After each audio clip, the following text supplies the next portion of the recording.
যে আমাদের এই মাহফিল সফল হয়েছে, ঠিক কিনা? এই জান্নাতের বাগান সফল হয়েছে, ঠিক কিনা? সম্মানিত হাজিরিন, এই জান্নাতের বাগানের মধ্যে বসে যে আল্লাহ পাক রব্বুল আলামিন জিকির আজকার করার তৌফিক এনায়েত করলেন, এই জিকিরের ফজিলত সম্পর্কে অসংখ্য অগণিত কুরআনুল কারীমের মধ্যে আয়াত এবং হাদিস এসেছে। রাসূল করিম সাল্লাল্লাহু আলাইহি ওয়াসাল্লাম বলেন, যে ব্যক্তি একবার হৃদয়ের অন্তরের স্থান থেকে আল্লাহ পাক রব্বুল আলামিনকে ডাক দেয়, আমার আল্লাহ পাক রব্বুল আলামিন তার আমলনামায় 4000 নেকি দান করে দেয়। যেমন সুবহানাল্লাহ। তাহলে আমরা কতবার ডেকেছি আল্লাহ তাআলাকে? 300 বারেরও বেশি। সুবহানাল্লাহ। তাহলে একবারই যদি 4000 হয়, তাহলে 300 বারে আল্লাহ তাআলা কত গুনাহ আমাদের মাফ করে দিয়েছে, চিন্তা করা যায়? তাহলে যারা জিকিরের মজলিসে বসতে পারলো না, তারা কতটা ঠকেছে চিন্তা করেন তো একটু। তাদের কত লস হয়ে গেল চিন্তা করা যায়? চিন্তা করা যায় না। আর আমরা কতটা লাভবান হলাম এটাও চিন্তা করে আমরা কুল পাইতেছি। আল্লাহর হাবিব বলেন, শুধু তোমাদের আমলনামা থেকে 4000 আল্লাহ তাআলা নেকি দান করে ক্ষান্ত হয় না, তোমাদের আমলনামা থেকে 4000 গুনাহ মাফ করে দেয়। সুবহানাল্লাহ। আল্লাহ তাআলা আমাদেরকে এই নিয়ামতের অন্তর্ভুক্ত করলেন, এর জন্য আল্লাহ তাআলার দরবারে বেশি বেশি শুকরিয়া আদায় করতে হবে। শুকরিয়া আদায় করতে হবে আল্লাহ তাআলার দরবারে, যেন আল্লাহ তাআলা আমাদেরকে আরো বেশি বেশি জিকির আজকার করার তৌফিক দান করেন। সকল বলুন আমিন। সম্মানিত হাজিরিন, সময় অতি সংক্ষিপ্ত, রমজানুল মুবারক অতি নিকটে। আল্লাহ পাক রব্বুল আলামিন এই রমজানুল মুবারকের অসংখ্য গণিত বর্ণনা কোরআন এবং হাদিসের মধ্যে প্রদান করেছেন।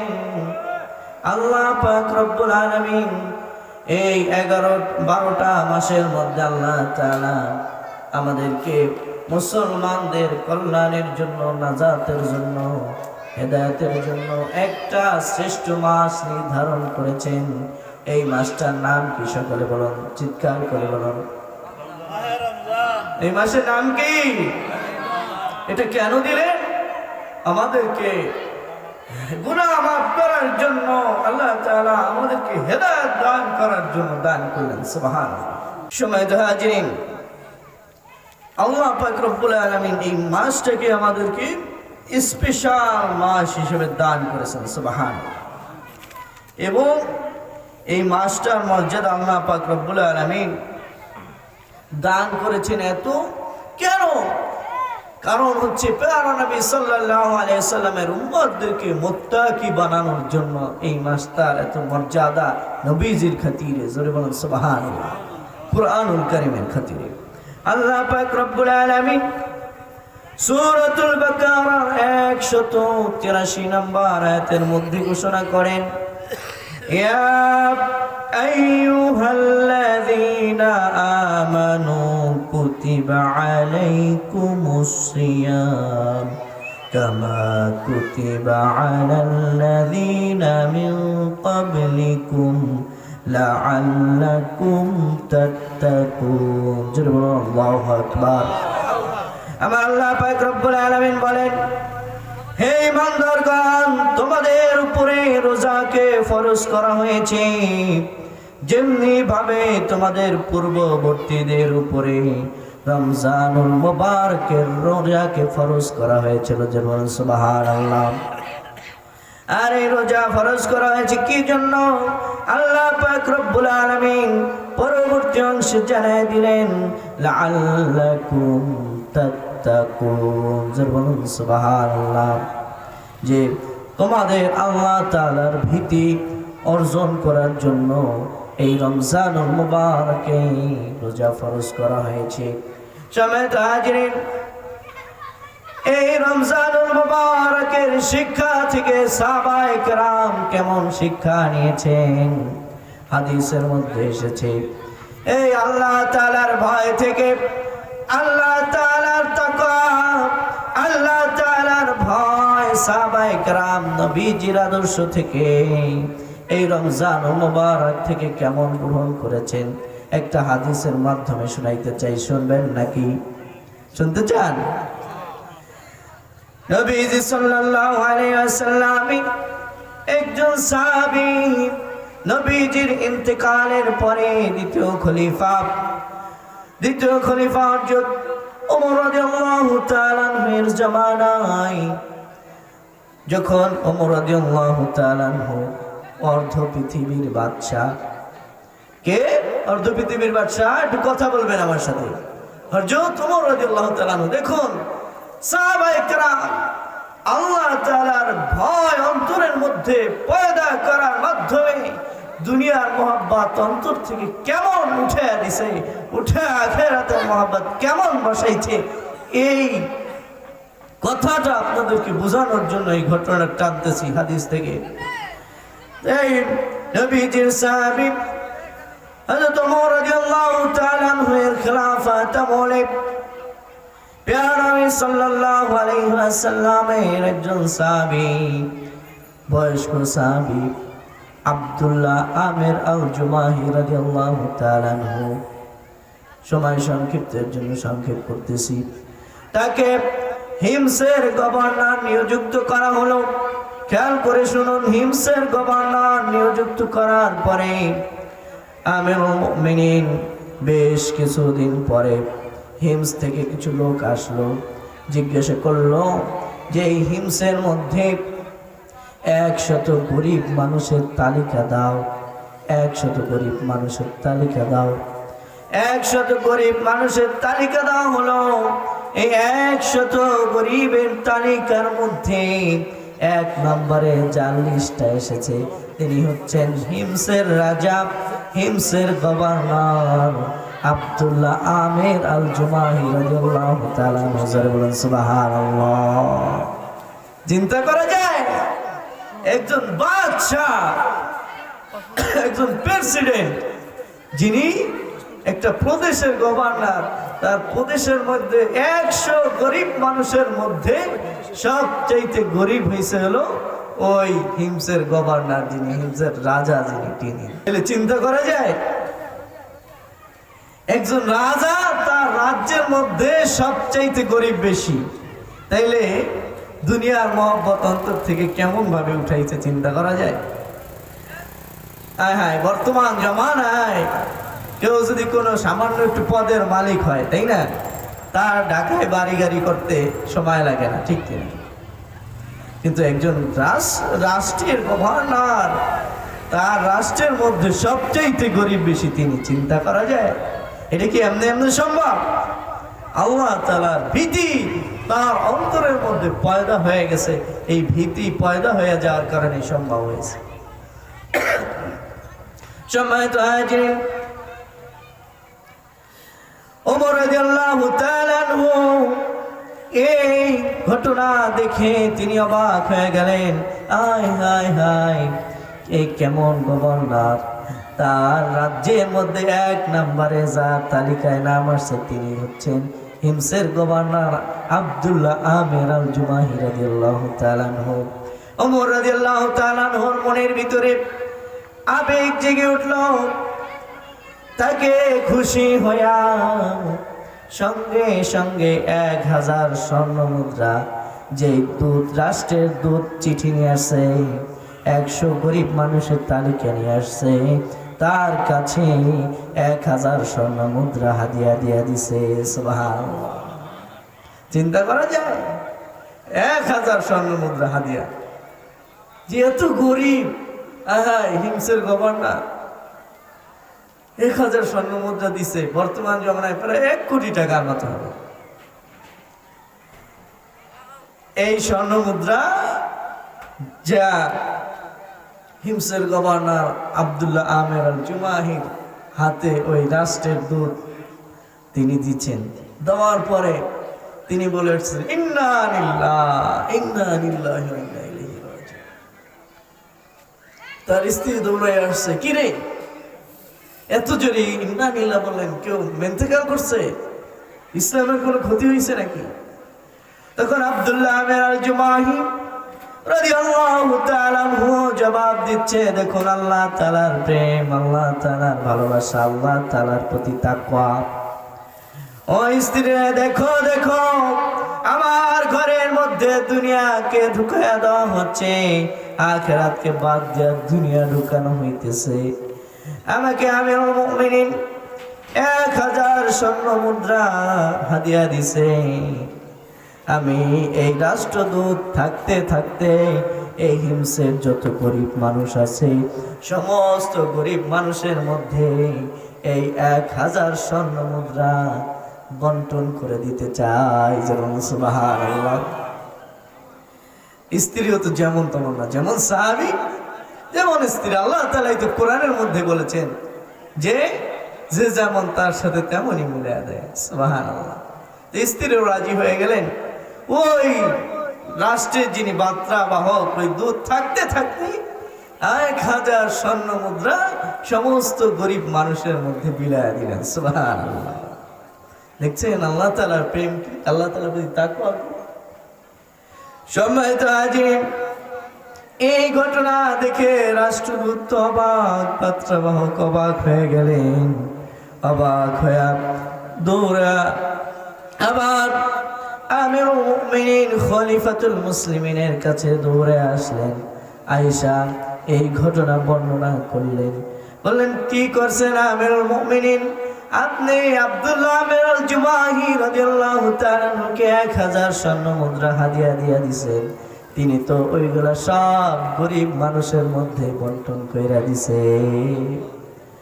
ওমর রাদিয়াল্লাহু তাআলা আরো অবাক হয়ে গেলেন, বিচলিত হয়ে গেলেন। তার কাজে এত খুশি হলেন, খুশি হইয়া আবার 1000 স্বর্ণ মুদ্রা তাকে হাদিয়া দিয়া দিলেন। যেমন সুবহানাল্লাহ। এই হাদিয়া পায়া রাষ্ট্রের দূত যাইতেছে আব্দুল্লাহ আল জুমাহির বাড়িতে গিয়া হাজির। বলতেছে আমিরুল মুমিনিন আপনাকে আবার 1000 স্বর্ণ মুদ্রা হাদিয়া দিছে। তিনি আগের চাইতে অত্যন্ত বিচলিত হয়ে গেলেন। তার স্ত্রী আবার দৌড়ে আসলেন, বললেন কি হয়েছে, কি হয়েছে? তখন একই কথা বললেন। বলার পরে দেখো আমার ঘরের মধ্যে আখিরাতকে বাদ দেয়া দুনিয়াকে ঢুকায়া দেওয়া হইতেছে। আল্লাহ তাআলা তাকওয়ায় বলতেছেন, তাকওয়া থেকে বলতেছে এই হাদিসটাকে। সম্মানিত হাজির, তখন স্ত্রী বললেন, ওই একই প্রস্তাব করলেন। তখন বললেন হাদিয়া তো নেওয়াও জায়েজ, দেওয়া হাদিয়া নেওয়াও সুন্নাত, দেওয়াও সুন্নাত। আমিরুল মুমিনিন দিয়েছেন, তাহলে আপনি এক কাজ করেন, আমাদের ঘরে তো ঠিক মতো খাবারও নাই, আমরা তো খাইতেও পারেন ঠিক মতো, আমাদের ঘরের মধ্যে তেমন কোনো জিনিসপত্র নাই, তাহলে অর্ধেকটা রাখেন আর অর্ধেকটা দান করে দেন। তখন আব্দুল্লাহ আল জুমাহি কি বলতেছে দেখুন, বলতেছে স্ত্রী তাহলে পুরোটাই তো আমাদের জন্য জায়েজ, তাহলে অর্ধেকটা কেন রাখেন, পুরোটাই রাইখা দেন। সে স্ত্রী তো বলছে তা পুরোটা রেখা দিবেন, রাখেন তাহলে, মহিলাদের মন তো নরম থাকে। এরপরে আব্দুল্লাহ আল জুমাহি রাদিয়াল্লাহু তাআলা বলতেছে যে এতগুলো টাকা, এই টাকাগুলো তো ঘরে রাখা যাইবে না, ঘরে রাখলে চুরি হয়ে যাওয়ার সম্ভাবনা আছে, চোর ডাকাত আসার সম্ভাবনা আছে, চলো ওই টাকাগুলো আমরা ব্যাংকে রাখে আসি। সে বলছে আচ্ছা ঠিক আছে।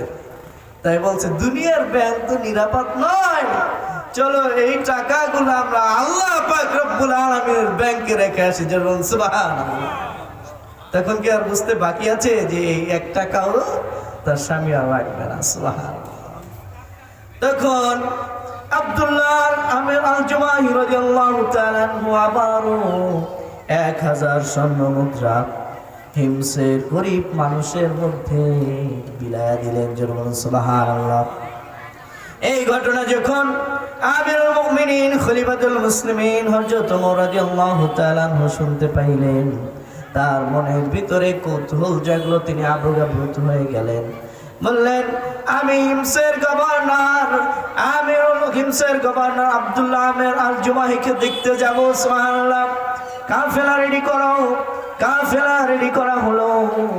ওমর রাদিয়াল্লাহু তাআলা আনহু তিনি তার কাফেলাদের হাজিরিন, তাই বলতেছিলাম যে 1000 স্বর্ণমুদ্রা দান করে দেওয়ার পরে ওমর রাদিয়াল্লাহু তাআলা আনহু থেকে দেখতে গেছেন। দেখতে যাওয়ার পরে